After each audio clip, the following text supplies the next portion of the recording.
เอาแล้วข้อมูลสำคัญของที่เราต้องดองเนี่ยไม่ได้มีแค่3อย่างนะจริงๆแล้วมันยังมีของสำคัญที่สมควรจะดองอยู่ในคลิปนี้เนี่ยผมก็เพิ่งมาทำให้ดังนั้นคุณผู้ชมดูไว้เลยนะครับเพราะว่าดองตัวนี้ก็ยังคุ้มค่าเหมือนเดิมเนาะสำหรับคุณผู้ชมที่กำลังมองหาร้านรับเติมเกมราคาถูกปลอดภัยไม่รีฟันเปิดบริการตลอด24ชั่วโมงเติมถูกเติมไวผมขอแนะนำร้านจอนชาวไร่เลยนะครับ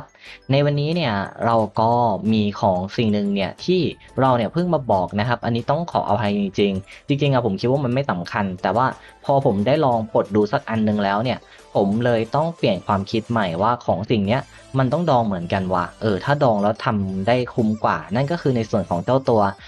หินรูนนะครับที่แหละคนปลดกันแล้วแหละมันปลดมาตั้งนานแล้วแต่ว่ามันมีวิธีการดองแล้วโคตรคุ้มกว่าชาวบ้านชาวช่องเขาอยู่นะ ก็คือสำหรับการดองเนี่ยในช่วงการเล่นนะครับมันจะไม่ได้มีกิจกรรมที่เราต้องดองหินรูนแต่ว่าถ้าเราดองหินรูนแล้วไปเล่นในช่วงกิจกรรมที่เป็นแต่ทองคำเนี่ยมันจะเติบโตมากกว่าชาวบ้านชาวช่องเขาอันนี้ผมพูดจริงๆนะก็คือในส่วนของเจ้าตัวหินรูนเนี่ยในความสำคัญของมันนะครับในตรงเนี้ยเราต้องดองเพราะอะไร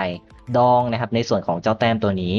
ในตรงนี้ทำไมถึงต้องดองเพราะว่า เวลาเราทำการสุ่มนะครับในส่วนของรูนไปเนี่ยในเลเวลที่มันยังต่ำๆอยู่มันจะออกหินรูนที่ค่อนข้างต่ำนะครับมันก็จะได้ของไม่ดีใช่ไหมแต่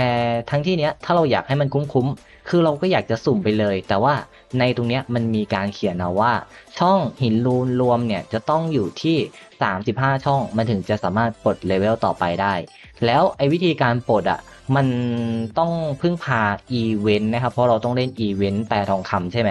เราก็จะทำการสุ่มของที่มันเป็นแปรทองคำเนี่ยแล้วได้ของมาทำการอัพนะครับในส่วนของเลเวลไอ้เจ้าตัวพวกเนี้ยให้ขึ้นตามลิมิตที่มันบอกอย่างตอนเนี้ยผมปลดไปแล้ว34ช่องใช่ไหม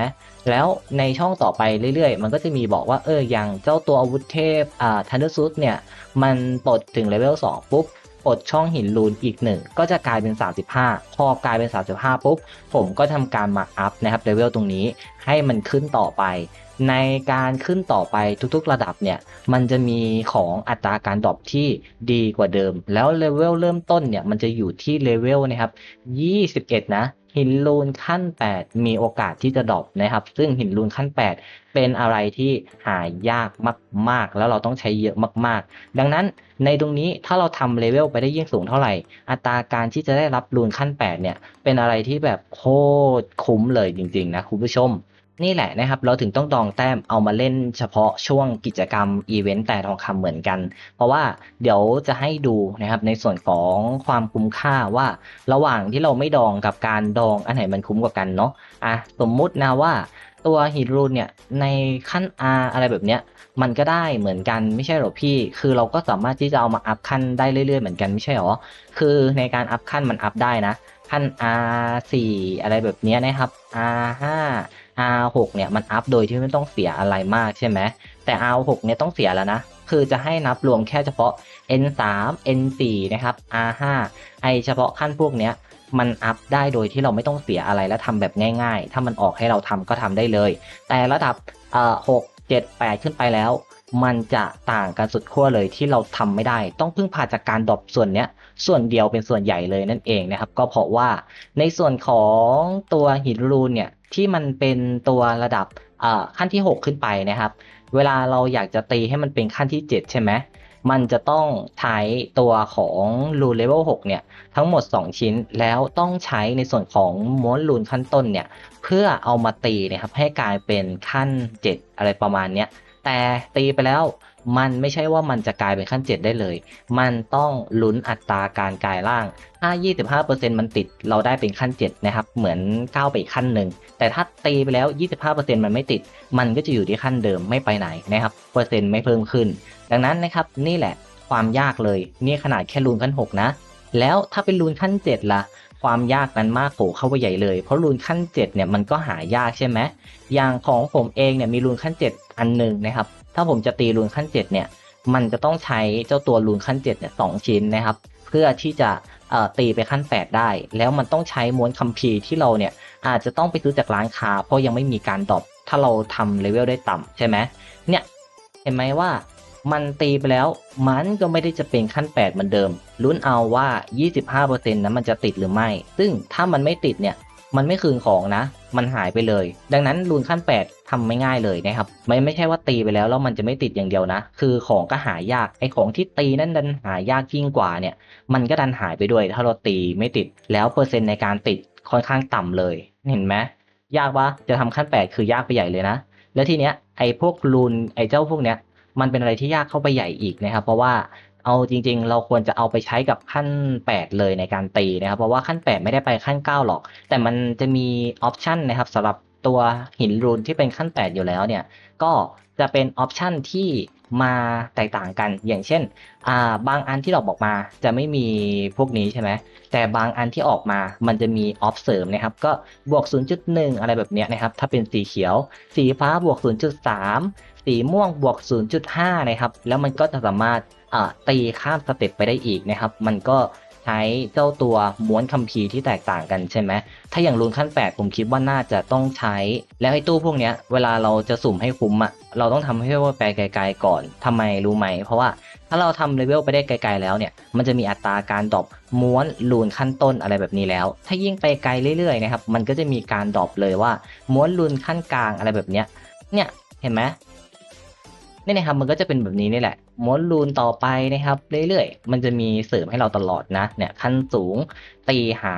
ในส่วนของตัวออฟเนี่ยที่มันมีออฟเสริมมาแบบเนี้ยได้เปลี่ยนออฟนะครับแล้วก็แบบว่าเพิ่มมาในแต่ละ